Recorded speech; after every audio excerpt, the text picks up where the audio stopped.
Hey, so yeah, I think we can start now. Hello, everyone. We're glad that you came here for the first session of Vaisu. And yeah, our prompt for today's talk is the case for building an AI safety hub in Southeast Asia. We are Condor Global. I'm Kyle. I'll be hosting today's session, and yeah, with me in this call are Lexley and Lens. They're my co-organizers for Condor Camp. Um, yeah, and I'm mainly responsible for learning experience. Yeah, so to be big guys. Next slide, please. Let's find out where everyone's tuning in from. So you can join through slido.com and answer this quick question so we can see where everyone's from, what time it is there. We could also type it in the chat. So it's much more casual. Yeah. In our case, well, we're joining from the Philippines. It's currently like 9 p.m. here, so we're a bit a bit groggy, but it's manageable. We're here for Vaisu. We're here for y'all as well. Um, so yeah, feel free to answer. We got quite a range. People, London, Manila, and India. What time is it there? Um, for people joining in from Manila. Hope you're not too tired today. Um, hope your day wasn't that long. Russia, cool. So we're roughly splitting the world in four, four some time zones. That's amazing. So I feel like just people from Manila and elsewhere are in this call. Roughly, we have four people from Manila and one from each time zone. That's amazing.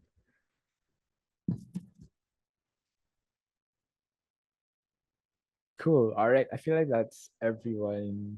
Yeah, I feel like that's everyone in the call. Um, yeah, I think we could head right into the talk proper. So today's talk, we're basically talking about three key cruxes as to why we think it's impactful to build an AI safety hub in Southeast Asia. The first being that the AI safety pipeline is underserved in the global south. And this part of the talk will be a lot of the context and challenges in AI safety, specifically for countries in the global south. The second part of the talk, roughly outlining some more specific details, is that it's tough to start a career in AI safety without additional support. We'll talk anecdotally about our experience working adjacent to AI safety in the Philippines, and also some of the insights we've gotten from a lot of the people we've talked to for this project. And third, yeah, we're going to outline how this project began, how it's going, and how you could possibly help us as we flesh this out further. Yeah, without further ado, for the first part of the presentation, we have Lexi. Okay, perfect. So, yep, for the first part of our presentation, we'll be attempting to make a case for why it matters that the AI safety pipeline is underserved in the global south and in Southeast Asia, and why it's worth building a hub in the region. So, next slide, please. Please tell me if I'm not audible. So, I'm not sure about how much you know regarding Southeast Asia, but the region is extremely densely populated. So, case in point, see that circle? It's within that circle, I'm not sure how to pronounce, and it's the smallest circle containing more than half of the world's population, which includes India and a large region of China as well. So that's a whole lot of human capital and investment and money like going on there. Lots of activity in that area, which I don't see to be something that's as discussed in some parts of the world. So next slide, please. So at a glance, it's the arena of great and emerging power influence in Southeast Asia, whether politically, militarily, or economically. So geographically, it's the meeting ground between South Asia, so India, and East Asia, so that's China and Japan especially. And both the US and China, with their respective interests in Taiwan and the South China Sea, have long competed for geopolitical influence in the region. So case in point, 1/5 of all global trade, or a whopping 5.3 trillion US dollars, passes through the South China Sea alone in 2016. And Taiwan also has TSMC, which of course dominates the foundry market or the outsourcing of semiconductor manufacturing. Next slide, please. So there are actually quite a few couple A safety field building initiatives in the Philippines, but this only really began, I think, last year. So it's really recent. So there's White Box Research, where Kyle is a teaching fellow at, and it's basically aiming to train people in mechanistic interpretability. There's AI Safety Network, Kyle and I also co-organize that. So it's a broad-based coalition for like raising general awareness on AI safety. Then the Ambit, that's another different org advocating for policies for ethical AI governance, and then Condor Global C, so that's us, and we'll talk more about what we're doing later on. So next slide, please. So basically, why field build in C? So there are gaps that need to be addressed first off, and we believe that doing so, or like field building in the area, is highly tractable. So next slide, please. Yeah, so here's a short rundown of AI governance gaps that may be or are already being exploited, which, as a disclaimer, is in no way, shape, or form an exhaustive list. And we absolutely welcome your suggestions, especially later on, or like just feel free to type something in the chat. So next slide, please. So first off, there continues to be a staggering lack of regulation and standard setting. So in the Philippines, the case we're most familiar with, there's an estimated 2 million workers contracted to work as data annotators through remote work platforms, contributing to the data sets on which models from companies like Meta, Microsoft, and OpenAI are trained and evaluated via reinforcement learning from human feedback, or as we know, RLHF, the leading approach to developing specialized AI capabilities and aligning models for more truthful, less biased responses.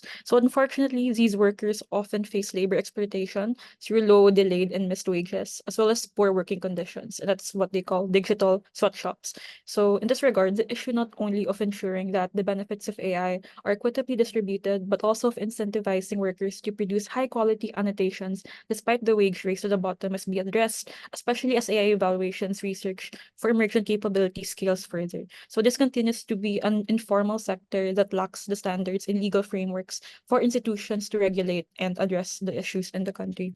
Next slide, please. So foreign investments also comprise the majority of those received by Southeast Asian local AI companies. So foreign investment into CA companies necessitates governance strategies to be on par with what's forming to be the global standard, which of course it's still forming right now. So one such risk is that the lack of strong policies in the area may allow for the circumvention of international legislation through the outsourcing of development activities to Southeast Asia. And then of course, as they hold more stake than domestic governments, this also runs the risk of enabling regulatory capture. Next slide, please. So last for only the slide at least, because of course there's a few more, would be the non-inclusion in AI forums such as in the G7 or OECD. So quoting a Gov AI blog post, which is linked to the slide, we're going to link the PowerPoint presentation later. So this actually first makes sense by first limiting the number of stakeholders, which could make it easier to reach a consensus. The number two, effective global AI governance relies especially strongly, at least for now, on coordinated action between the leading AI developer countries. So that makes sense. Then thirdly, policy consensuses initially reached by leading AI developer countries can later spread to other countries or through the so-called Brussels effect, in which the plan for example, in which a global minimum tax rate was first implemented in the OECD and G20 before it was also implemented in other countries. So something to push back against that is that, however, making use of an exclusionary approach could lead to, and I quote, mistrust and skepticism among sidelined countries such as those in Southeast Asia, which could lead to which previously has led to the failure of the anti-counterfeiting trade agreement. So aside from this, not engaging with countries from the global south, such as C, in such international dialogues could, I also quote, leave a vacuum that could be filled by other geopolitical actors who are making concerted efforts to extend their influence. So for those concerned for US or Western-led AI regulatory regime, that's something to be concerned about. So next slide, please. So given that, what are some opportunities for Southeast Asia to contribute to international AI governance? So first off, facilitating global cooperation and adherence to standards. So the success of global AI governance frameworks, of course, hinges upon the cooperation of countries from the global south, such as AI capabilities essentially diffused by becoming more accessible and cheaper, which referring back to the previous failure mode we discussed, an example would be how international compute governance can be compromised even if one country, for example, fails to implement the standards which is set in the regime. So this reinforces the importance of including Southeast Asian countries and the global south in standard setting and maintaining the relevance of a set regime. So related to this point, secondly, field building could contribute to steering local discourse early on towards understanding the implications of AI on national security and foreign policy in order to preempt future foreign investments, treaties, and diplomatic actions that could be, for example, harmful for safety. So next slide, please. So why do we think it's highly tractable? So we do believe that it's tractable because first off, the Philippines is the highest in the region among LMICs in the Global Knowledge Skills Index, which measures high-level skills of knowledge workers through indicators of innovation, entrepreneurship, and the development of high-value industry. So there's a really wide talent pool that's yet to be tapped by a whole lot of AI talent development initiatives. So next slide, please. So the Philippines also ranks second in English proficiency in Asia and second only to Singapore among Southeast Asian nations. So strong proficiency in English allows for greater collaboration, enabling streamlined coordination and communication of findings, especially relating to research.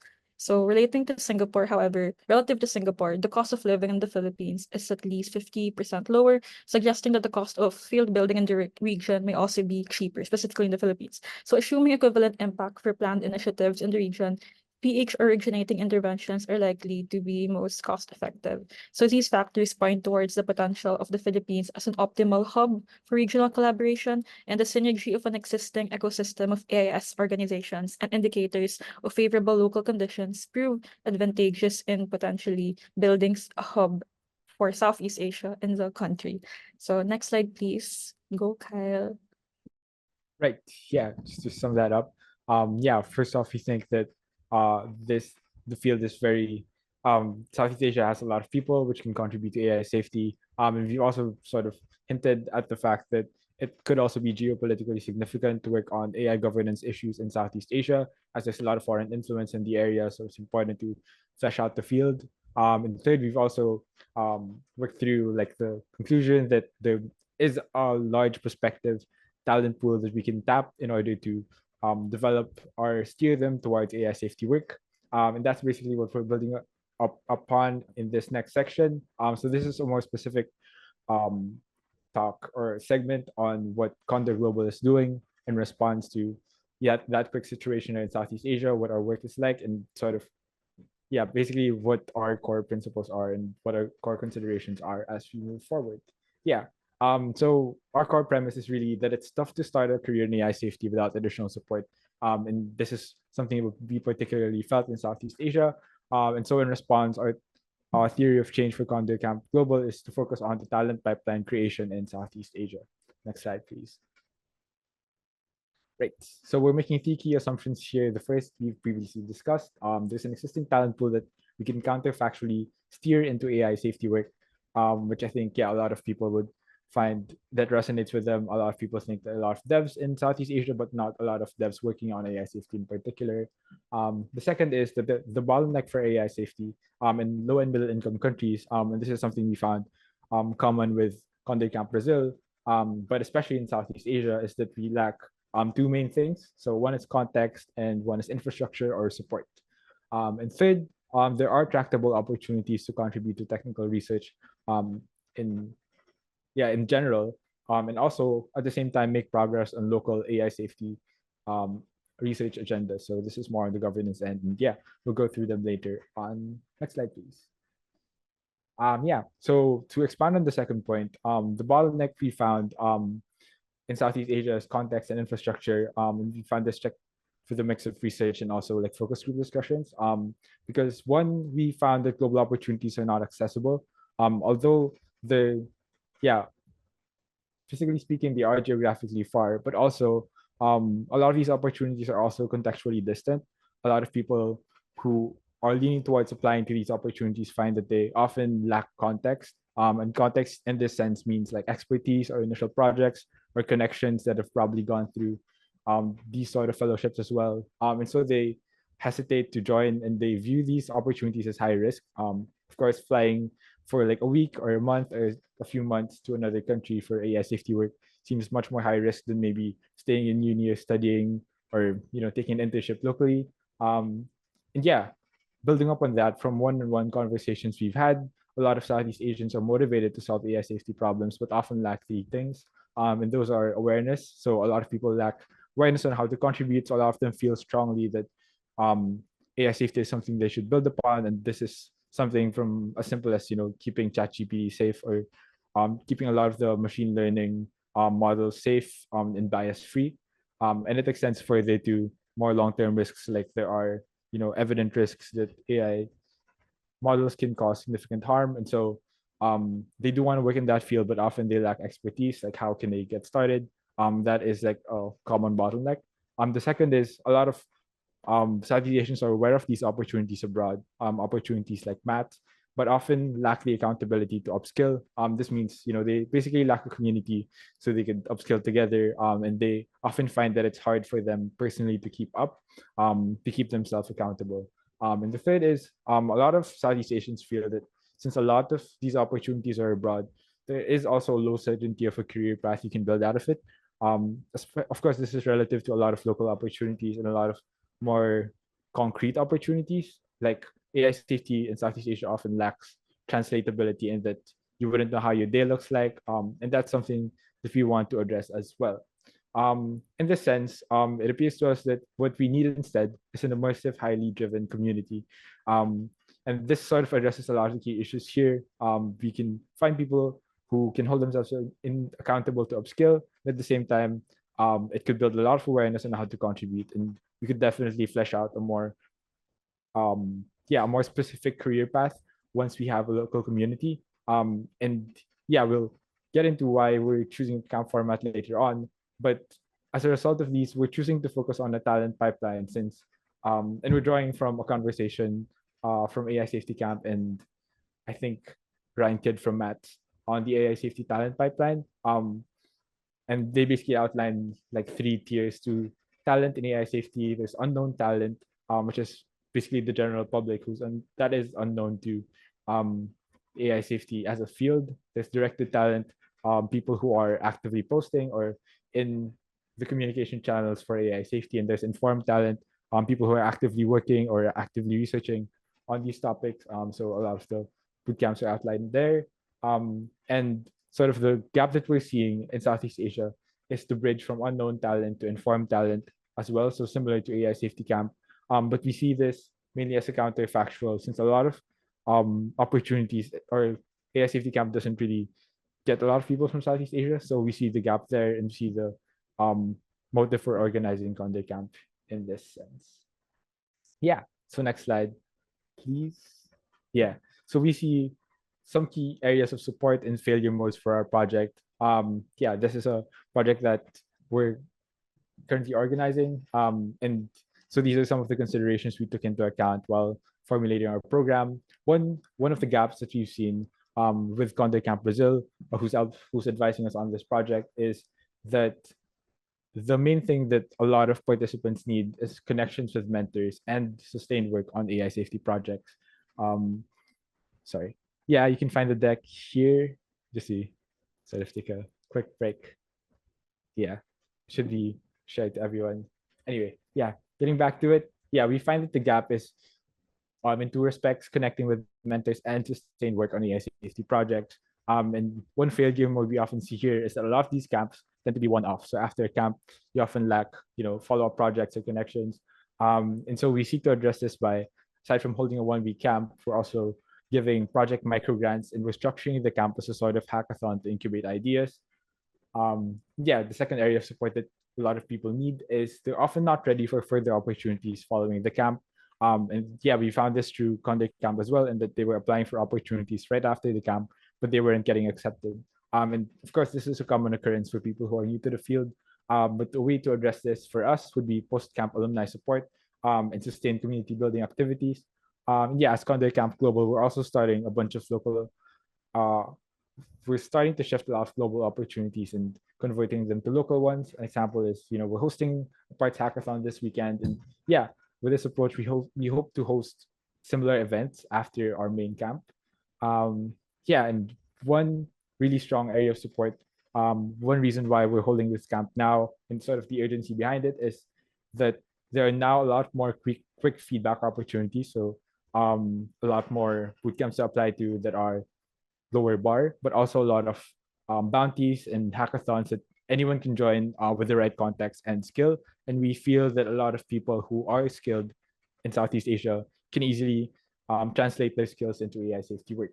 The second major thing is there's a lot of regional traction in the Philippines, as indicated through the screenshots here, but also in Southeast Asia in terms of AI safety regulations. So it's important to get ahead of the curve and get ourselves in a position to advise our local institutions to build AI safety regulations that are accurate and safe and also apply in our local context.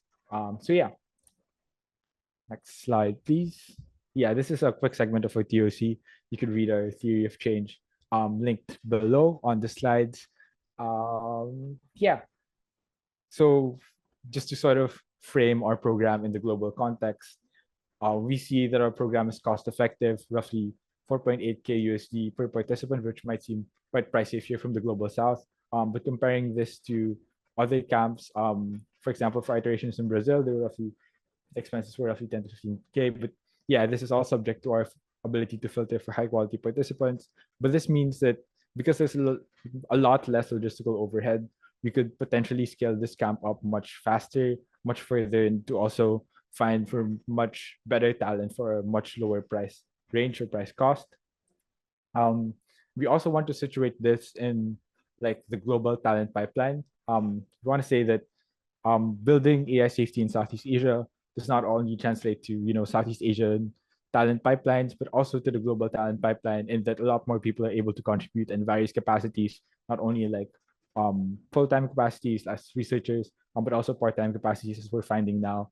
A lot of people in Southeast Asia are breaking into AI safety work by taking part-time opportunities, part-time research opportunities.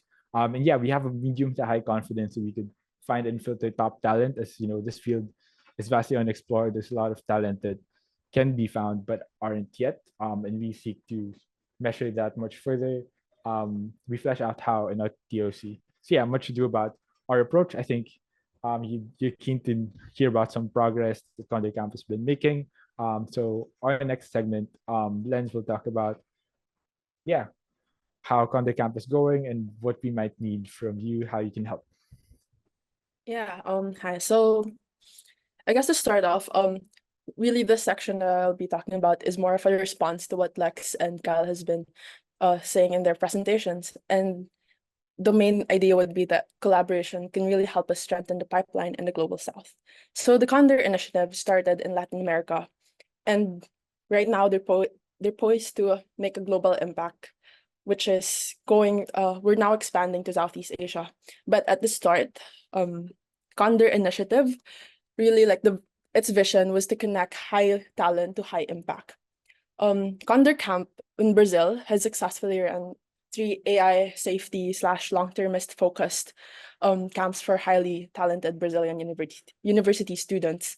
And in these camps in Peru and Oxford, and most recently in Mexico City, more than half of the Brazilian participants has reported significant career benefits from their participation in the camp since the inaugural iteration in Peru. And many have pivoted towards AI safety, which have ignited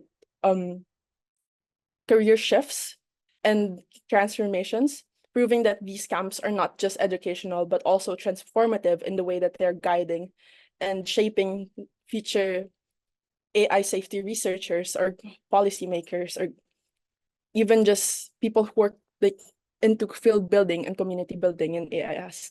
So given that, the Condor Camp team in Brazil has witnessed their alumni grow in the field. And today, 28% of the previous camp participants are really actively engaged in AI safety. So some of them are leading groups, some of them are conducting research, and then some of them are actively upskilling within the space. So some of the past participants have initiated AI safety reading groups across prestigious local institutions and universities in Brazil, such as University of Sao Paulo and FGV. And then some of them have transferred or adapted this type of upskilling within their own universities internationally. So some of them are international students who did this in Princeton and Stanford. Others have engaged in advanced AI research as part of the Stanford AI Alignment Group or independently through their bachelor's thesis. And the program has also counterfactually gotten people accepted to Cherry in Switzerland, the AI Futures Fellowship in Mexico City, and Athena and Oxford. So this shows the profound and ongoing impact of Condor Camp beyond its immediate time frame, and really a lot of it is post-camp alumni support. So we're happy to say that this time Condor Camp will be in Manila. And as a response, so yeah, we're here today. Lex, our outreach director, Kyle, our learning experience associate, and yours truly, the Condor Global Southeast Asia's finance associate. And we're here to ask also for like your help in collaborating and also giving feedback, which I'll talk more about later. And right now, we're being supported by the Condor Initiative team who have provided us with the mentorship and support in planning and running the camp. So this is the same team that have ran the past 3 camps that I've talked about in Peru, Oxford, and Mexico City. So yeah, as I've said, Condor Camp, the next Condor Camp will be in Manila. And this new chapter will really leverage local talents and address regional needs in the AI safety space, which were mentioned earlier by Lex and Kyle in their presentations. And yeah, if you're a potential participant who's here right now, you could also express your interest in the link on the screen. So that bit.ly/CondorCamp SEA interest. So why even organize a camp, right? The thing is, AI safety is a very new field. It's uncharted territory. Even when all 3 of us were learning about it for the first time, a lot of it felt daunting to continue. And especially if there's very little mentorship and support, which was the case for us since we lived like halfway around the world from where the AI safety camps were happening, right? So the thing is, changing careers is risky and you really need courage to do it. Upskilling can be very confusing and it needs good judgment on what to do next or what to read next. Doing it alone is really both emotionally and intellectually challenging. It entails a lot of resilience on your part. So what we want to offer as part of the camp is the opportunity to learn with others in a collaborative environment. So in camp, you'd have the opportunity to be immersed as you can in the topic, which can also help you build momentum. But even then, you still need structure and support, right? So the camp can offer you opportunity to form social bonds with your peers and also to have some accountability, allowing your peers and your mentors to help you focus and guide you to the right direction. So this is really what our hope is for Condor Camp, that you can feel empowered to continue your careers in AA safety even after the camp.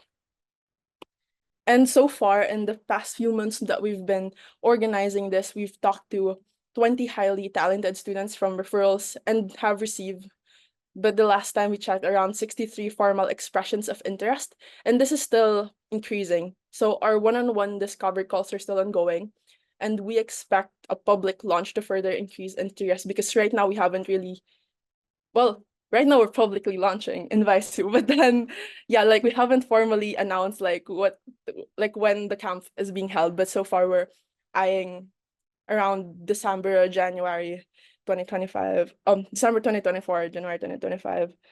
And yeah, some of the students that we've talked to are published as undergrads, have won non-trivial fellowships, and are young startup founders with products with 1M users and used by most Singaporeans. So of the over 20 potential applicants that we have talked to, 80% of them have expressed their concern for AI risk and safety, and the rest stated that they are uncertain with regards to its gravity and urgency, yet they're really opening up to learning more.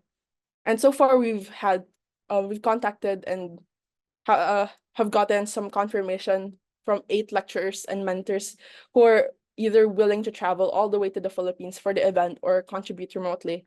Some of them are willing to mentor remotely post-camp, which also strengthens our post-camp alumni support group for those for the participants who really want to pursue AI safety as their career. Some of these researchers and experts have expressed their interest in lecturing and mentoring at our program on site. So yeah, so how can you help build the AI Safety Hub in Southeast Asia? So yeah, right now we're still fundraising and we'd really love to get connected with funding bodies and investors. So if anyone in this room could refer us to someone, we would love to meet them.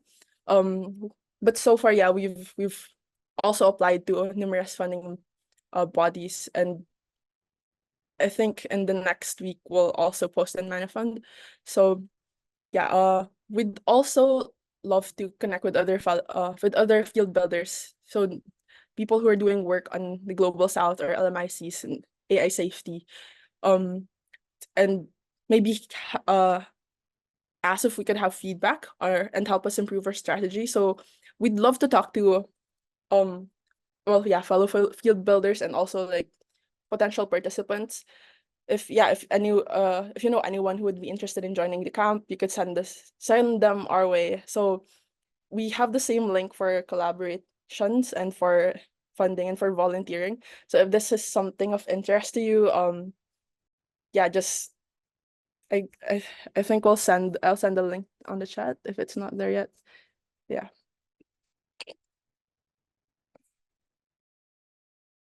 So Aslan sends that. Yeah, speaking for White Box Research, which yeah is also a program based in the Philippines on mechanistic interpretability that I'm co-organizing. We're looking for mentors on interpretability and technical research projects as well. So if you have anyone in mind or yourself you want to mentor, you're working on a project, please do contact us. Shoot an email at brian@whiteboxresearch.org.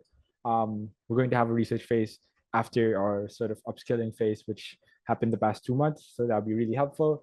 We're also fundraising for a second cohort, but yeah, we're gonna have more details on that in a couple of weeks. You could keep up to date, see a lot for progress in our Facebook page that I link there. And yeah, if you know anyone who's also interested in collaborating on technical research and upskilling, a lot of our prospects that are early into their AI safety careers, please do reach out to us as well.